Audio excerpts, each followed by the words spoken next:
എൻസൈക്ലോവിൻസിന്റെ പുതിയൊരു വീഡിയോയിലേക്ക് ഏവർക്കും സ്വാഗതം.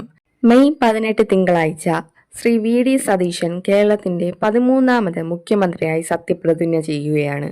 മറ്റു മന്ത്രിമാരും അന്ന് തന്നെ അധികാരമേൽക്കുന്നതോടെ പുതിയ സർക്കാരിന്റെ പ്രവർത്തനവും തിങ്കളാഴ്ച മുതൽ ആരംഭിക്കും. സാമൂഹ്യ സുരക്ഷാ ക്ഷേമ പെൻഷൻ ഏപ്രിൽ മാസം വരെയുള്ള ഗഡുക്കൾ കൊടുത്ത ശേഷമാണ് LDF സർക്കാർ പടിയിറങ്ങുന്നത്. ഇലക്ഷന്റെയൊക്കെ പശ്ചാത്തലത്തിൽ ഏപ്രിൽ മാസത്തെ പെൻഷൻ കഴിഞ്ഞ മാസം ആദ്യം തന്നെ വിതരണം ചെയ്തിരുന്നു. മാത്രമല്ല മെയ് മാസത്തെ ക്ഷേമ പെൻഷൻ ഉത്തരവും മുൻകൂറായി ഇറക്കിയിട്ടുണ്ട്. എന്നാൽ അത് പുതിയ സർക്കാരിന്റെ കീഴിലായിരിക്കും ഈ മാസം വിതരണം ചെയ്യുക. എല്ലാവരും ഇപ്പോൾ കാത്തിരിക്കുന്നത് പുതിയ UDF സർക്കാരിന്റെ പ്രധാനപ്പെട്ട ഒരു വാഗ്ദാനമാണ് ക്ഷേമ പെൻഷൻ തുക 3000-ആയി വർദ്ധിപ്പിക്കുമെന്നത്.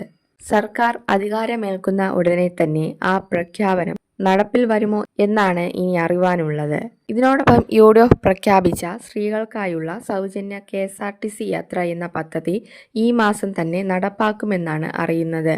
ഇതിനായി ജെൻഡർ തിരിച്ച്, അതായത് സ്ത്രീ, പുരുഷൻ, ട്രാൻസ്ജെൻഡർ എന്ന രീതിയിൽ KSRTC ടിക്കറ്റ് മാർക്ക് ചെയ്ത് ഒരു ദിവസം ശരാശരി എത്ര സ്ത്രീകൾ യാത്ര ചെയ്യുന്നുണ്ടെന്ന വിവരശേഖരണമൊക്കെ നടത്തിയിരുന്നു.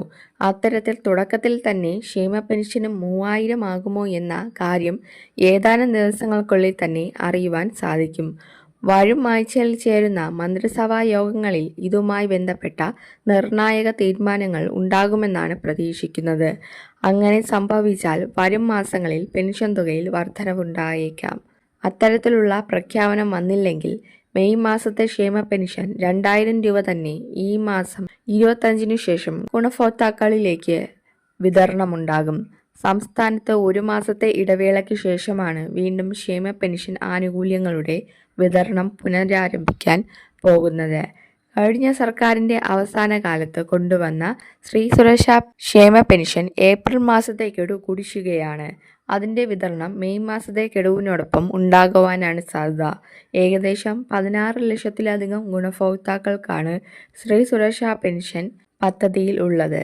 പുതിയ ധനകാര്യ മന്ത്രിയൊക്കെ ചുമതലയെടുത്ത ശേഷം 2 ഗഡുക്കളും ചേർത്ത് 2000 രൂപ ഗുണഭോക്താക്കളുടെ അക്കൗണ്ടുകളിലേക്ക് എത്തുന്നതാണ്.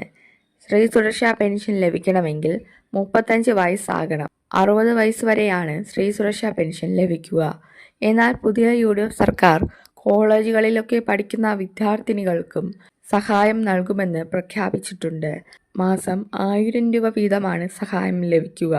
വിദ്യാഭ്യാസ കലണ്ടർ വർഷമാരംഭിക്കുന്ന ജൂൺ മുതൽ തന്നെ ഈ ആനുകൂല്യം സർക്കാർ വിതരണം പ്രഖ്യാപിക്കും എന്നാണ് സൂചനകൾ.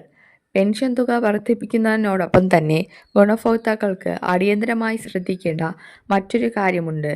മുൻ സർക്കാരിന്റെ കാലയളവിൽ വരുമാന സർട്ടിഫിക്കറ്റ് സമർപ്പിക്കുന്നതിനായി അനുവദിച്ചിരുന്ന സമയപരിധി നീട്ടി നൽകിയിരുന്നു. മുൻപ് ഇതിനായി നിശ്ചയിച്ചിരുന്ന അവസാന തീയതി കഴിഞ്ഞ ഡിസംബർ മാസം ആയിരുന്നെങ്കിലും സർക്കാർ അത് നീട്ടിക്കൊടുക്കുകയാണ് ഉണ്ടായത്. പുതുക്കിയ തീയതി പ്രകാരം വരുമാന സർട്ടിഫിക്കറ്റ് സമർപ്പിക്കുവാൻ 2026 ജൂൺ മാസം 30-ാം തീയതി വരെയാണ് സമയം അനുവദിച്ചിരുന്നത്. നിലവിൽ സംസ്ഥാനത്ത് പെൻഷൻ വാങ്ങുന്നവരിൽ ഒരിക്കൽ പോലും വരുമാന സർട്ടിഫിക്കറ്റ് ഹാജരാകാത്ത വ്യക്തികളാണ് ഇത് നൽകേണ്ടത്. വാർദ്ധക്യകാല പെൻഷൻ, വിധവാ പെൻഷൻ, അവിവാഹിത പെൻഷൻ, ഭിന്നശേഷി പെൻഷൻ തുടങ്ങിയവ കൈപ്പറ്റുന്ന 2.5 ലക്ഷത്തോളം ആളുകൾ ഇനിയും സർട്ടിഫിക്കറ്റ് സമർപ്പിക്കാനുണ്ട്. കേരളത്തിൽ നിലവിൽ 62 ലക്ഷത്തിലധികം ആളുകൾക്കാണ് ക്ഷേമ പെൻഷൻ ലഭിച്ചുകൊണ്ടിരിക്കുന്നത്.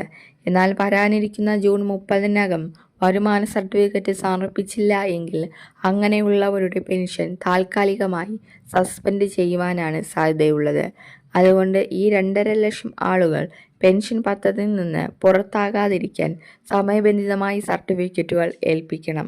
സർട്ടിഫിക്കറ്റുകൾ സമർപ്പിക്കാൻ ഇനി ഒരു മാസത്തെ സമയം കൂടി മാത്രമേ ഗുണഭോക്താക്കളുടെ മുന്നിൽ ശേഷിക്കുന്നുള്ളൂ എന്ന കാര്യം പ്രത്യേകം ഓർക്കുക.